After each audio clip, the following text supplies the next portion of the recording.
Hello, welcome to the weekly Pinnacle Executive Coaching videos. This week we are going to talk about leaders and emotions. How do effective leaders manage their emotions? I'm going to give you a few tips to go about that process.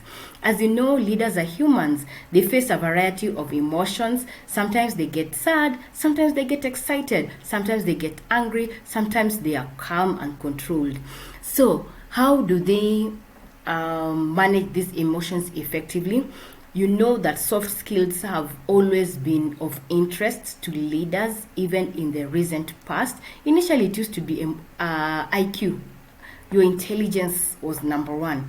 But now, very many people are educated. So, beyond your intelligence, your capacity, your training, we want to see how emotionally intelligent you are. How can you be able to interact with different people at different times in a calm and rational way, in a way that will bring the team together, build it instead of destroying it. As you know, a leader has a profound effect on a team. A leader can decide what makes a team go up, what makes a team go down. Because let's say employee morale is affected in a team, it can affect the bottom lines of an organization. It can lead to huge turnovers, and that is a cost the organization wants to avoid and to minimize. So as a leader, you have to be equipped to know what to avoid in order not to get there.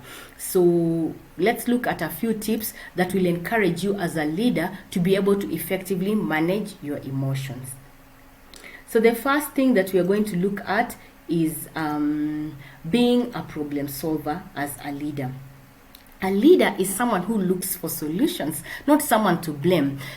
Leaders encounter that trap of playing blame games so many times. You know, it's quite tempting to avoid responsibility when things are not going well, and to shift that blame and to avoid responsibility by pinning it to others or outside circumstances. But if you're an effective leader, you have to manage yourself. You have to seek the solution. Find out what went wrong and avoid the same problem in the future. Be more interested in using failure as a learning opportunity rather than finding people to blame. Because when you blame people, it's self-destructive, I would say, because it will work up your emotions. It will also affect the emotions of the team, and then it will be a zero game effect. Sometimes the reason for a problem coming out might be just lack of proper communication. So as a leader, always check, was my communication well understood? Is it readily clear for the team? So it creates an opportunity for the team members to be able to come out without fear and say what went wrong, what can we learn from this situation, how can we avoid it in the future, in a very straightforward way. I know that takes effort and time. It's not as fast and instant, but it's a very critical technique that a leader needs to use to be able to empower themselves and to empower their team. A leader who can manage their emotions in such a state instead of playing blame games can be able to operate in a rational state, and that rational state is what will help the solution to come faster. The second tip is leaders know what to share, who to share that with, how to share it, when to share it, why actually share it in the first place, and when to share it. So many things. But an effective leader has to know the sensitivity of things that are at stake and be able to manage their emotions so that they can release information at the right time to the right group of people in the right way. Also, we need to be able to show empathy and emotion.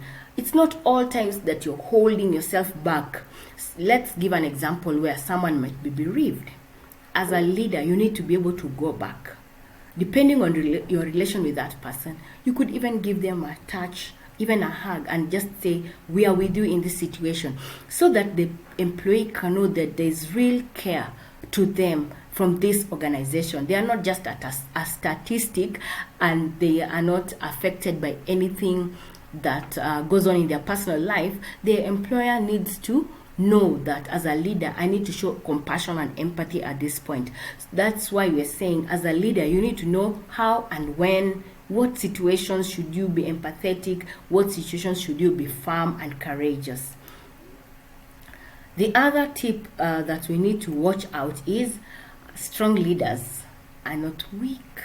They do what is the right thing. They don't go with popular opinion. Going the weak way of choosing what is popular, what will instantly bring about relief and pressure, release pressure, is the easy way to go. But you need to be strong. You need to do what is right at the onset instead of going for what is popular. Even if you'll feel isolated at some point temporarily, it's better to stand with the truth and do the right thing faster than avoid creating problems later on in the organization. The other tip I would give you is that as an effective leader, you have to routinely fight apathy, inertia, procrastination. These are things that will always, shake you, things that will always be there to check out on you. You naturally will want to feel tired sometimes. You just get tired. You have a bad day. You want to do less. You want to just take it easy, but you don't have that luxury as a leader because other people are depending on you. What I recommend is that you actually take scheduled breaks, take leave when you feel you're tired, and go and rest, so that when you're back, you're recharged, you're energized, you are there for the moment. You are not beaten down like anyone else, so that you can encourage them to also show up strong and ready for the work that you have to face ahead. So you have to develop discipline. Here, discipline is what will enable you to hack this. And once you're disciplined, you'll be able to manage the emotions that come with the pressure, even when your body wants to pull down. Okay? Then the last thing is that effective leaders trust their intuition. Successful leaders don't waste their emotional energy worrying about the pros and cons of a decision when we need to move it fast, because there are decisions you'll have to make very fast. There are decisions you will have a lot of time to research and put it on. When you're under pressure to make a decision, then an effective leader will not dilly-dally, but will go with their gut instinct and make that decision.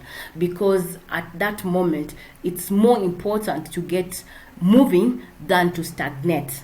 And for that reason, you really need to go about it despite the difficulty that is there.